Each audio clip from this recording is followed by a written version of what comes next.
Sur la question des outre-mer et de la biodiversité marine et de la connaissance dans ces domaines, vos propositions? Ouais. Alors, je disais tout à l'heure qu'il y a à certains moments un paradoxe, il peut y avoir un paradoxe ou en tout cas une contradiction entre le fait de donner à manger, donner à boire, nourrir 7 milliards d'individus et en même temps le fait de, j'allais dire, ne pas continuer sur le système de productivisme que nous connaissons. Avec l'économie maritime, c'est par exemple, puisque nous sommes aujourd'hui très certainement le candidat qui va le plus dans ce sens, c'est là où il faut éviter la contradiction. En gros, quel est le problème qui se pose et quelle est la question? C'est le fait que, comme vous le savez, 97% de mémoire, en tout cas de l'espace terrestre, est en réalité un espace maritime, on pourrait plutôt parler de planète mer. Et la France est particulièrement favorisée dans ce sens-là, puisque nous sommes le deuxième territoire au monde en termes d'espace maritime, nous sommes sur tous les océans. Bien.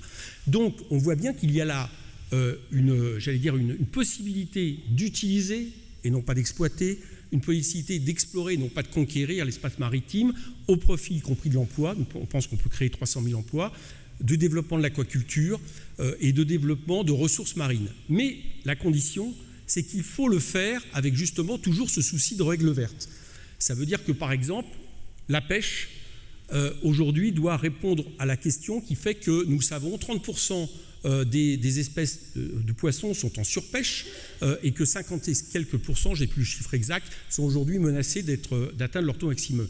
Donc par exemple, il faut interdire tout ce qui est chalutage en eau profonde au profit d'une pêche artisanale. Grossièrement, vers la pêche, c'est le même genre de politique que vis-à-vis de la politique agricole. Il faut favoriser la pêche artisanale en circuit court, coopérative, etc.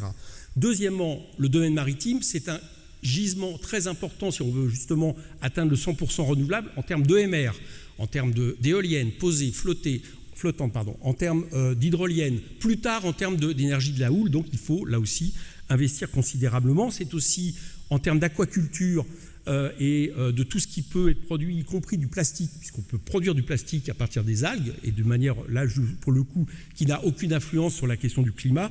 C'est toute une politique. Donc nous sommes pour développer les budgets de l'INRA, de l'INSERM en matière maritime. Nous sommes pour un grand ministère de la mer. Vous savez que les budgets du ministère de la mer, qui ne sont plus que des secrétaires d'État, diminuent depuis des années. Nous pensons qu'il faut un grand ministère de la mer avec les services ad hoc. Nous sommes pour créer un lycée maritime par département littoral et augmenter la formation supérieure.